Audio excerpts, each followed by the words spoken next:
The injury bug has been a problem all season, especially for the receiving corps. Michael Thomas and Jarvis Landry haven't shown any signs of returning this week, so look for Chris Olave and Juwan Johnson to get the job done. Dennis Allen announced on Wednesday that Andy Dalton will be the starter on Sunday. But to avoid repeating that Week 7 loss to the Cardinals, Dalton has got to limit the turnovers. He's got 4 of them in 4 games, and 3 of those came last Thursday. And the penalties. The Saints continue to beat themselves with penalties. New Orleans is 3rd in the league with 52 penalties for 459 yards this season. That can't happen if you want to win. But if the Saints can remain poised on offense and the defense can contain Josh Jacobs and Devontae Adams, the road to redemption might finally begin. The defense started off a little rough, especially the secondary, but ended up bullying Russell Wilson. Terrence Mitchell posted a pick, and Rashad Weaver led the pass rush to 6 sacks on the day. Let's be honest, because we're all thinking the same thing. Where has this been all season? Clearly, Ryan Tannehill's return from his ankle injury provided a major boost to Tennessee's offensive game plan. It's too early to say that the Titans' passing game is back, but it's been revived. And it gave Derrick Henry a little bit of a break this week after several monster games.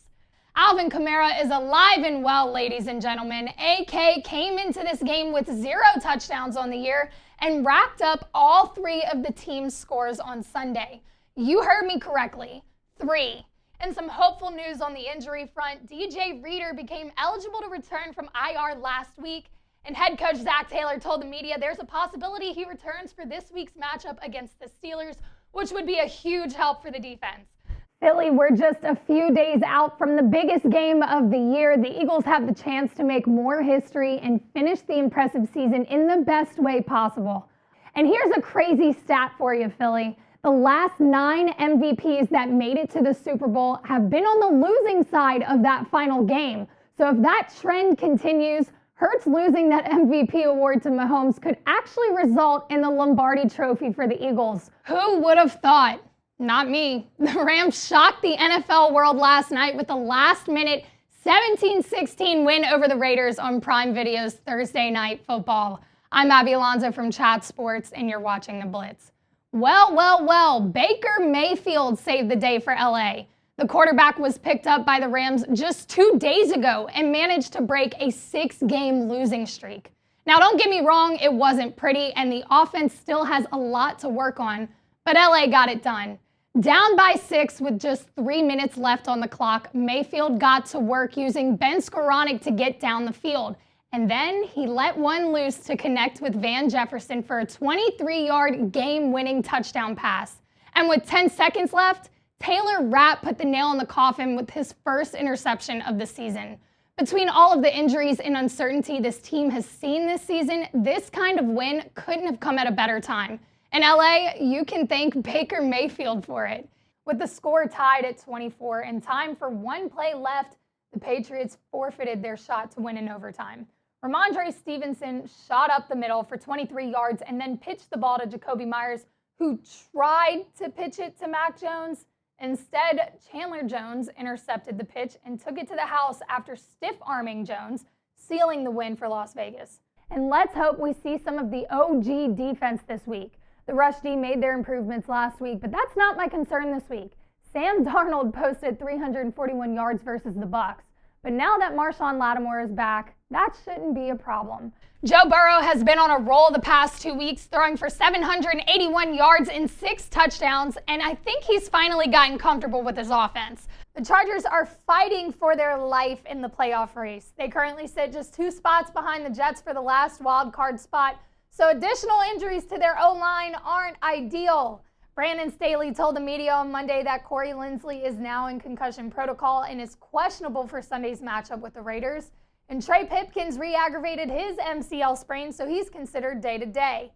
Allen also said the coaching staff has talked about finding more ways to use Alvin Kamara as the playmaker he's been for the team in the past.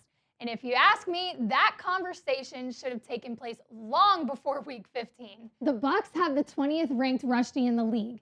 AK didn't get a shot at the Bucs the first time they played this season due to injury. So this is what you call an Alvin Kamara revenge game. But just like every other Saints game this season, this will come down to New Orleans' ability to avoid beating themselves. Nola, this roller coaster of a season has finally come to an end with a 10-7 loss to the Panthers. Not the ending we hoped for, but at least it's over. The good news is the Saints can now regroup.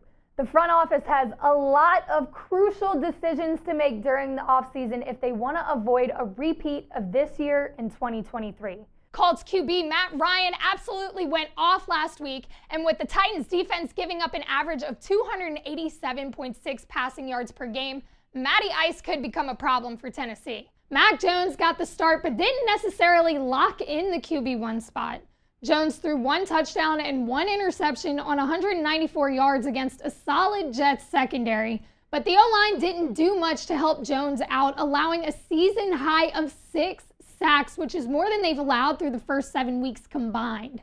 The Saints did not make any trade deals, which isn't surprising. New Orleans is 3-5 with hope to turn the season around, but has little salary cap space or future draft assets to use in a trade. So they've got to make do with who they've got, which has proven to be difficult with all of the injuries.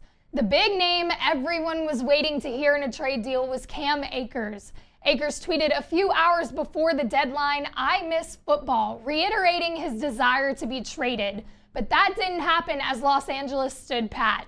Sean McVay does not plan to cut Akers despite not trading him, but Akers feels like playing for LA again this season isn't in the best interest for his career. Akers has posted just 151 yards and 1 touchdown in 5 games this season. Whether Andy Dalton gets another start or Jameis Winston makes a comeback, the Saints have got to steer clear of turnovers. New Orleans is currently tied for the league lead with 16, and they're matching up with a team that has forced 15 of them so far this season. And the defense has got to lock in like they did last week, specifically on the ground. Lamar Jackson loves to run. I mean, he's got 553 rushing yards on the year. The Saints could really benefit from putting a spy on him all night long. Detroit is going into this one hoping to keep their first win streak since 2020 alive, but it's gonna be tough. Detroit's rush defense allows the second most rushing yards in the league, and they're facing Saquon Barkley, who has the most rushing yards in the league. That's a recipe for disaster, if you ask me. The Saints still lead the league in turnovers with 19, so as I've said many times before, a big key to this one will be limiting the turnovers. And while you're at it, knock it off with the penalties, New Orleans. First and foremost, the biggest key to this win was the clean football the Saints played.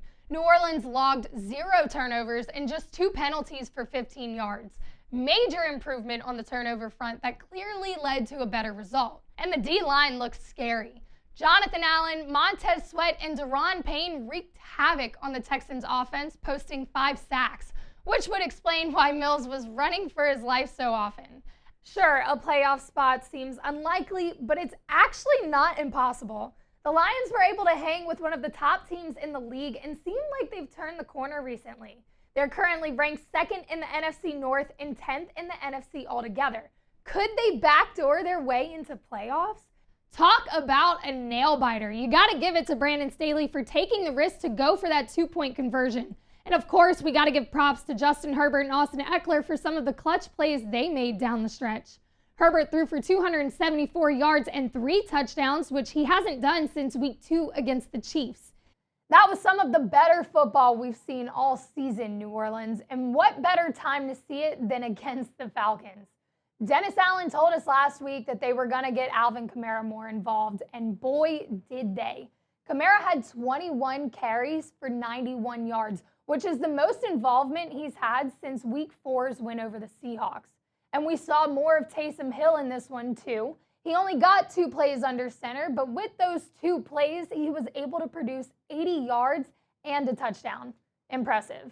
And of course, we can't forget about Rashid Shaheed and Juwan Johnson, who combined for 162 yards and 3 touchdowns. Those 2, along with Chris Olave, were putting in some work against Atlanta's pass D.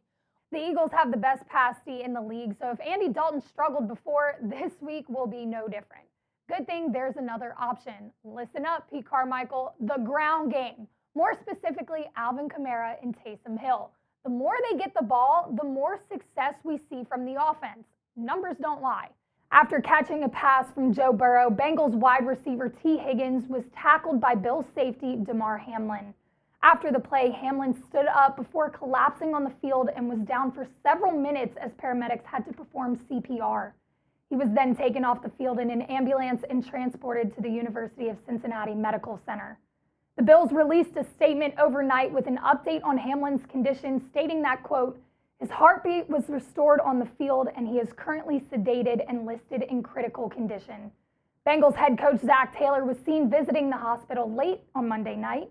He, along with Joe Burrow and the other Bengals players, also visited the Bills locker room after the game was called.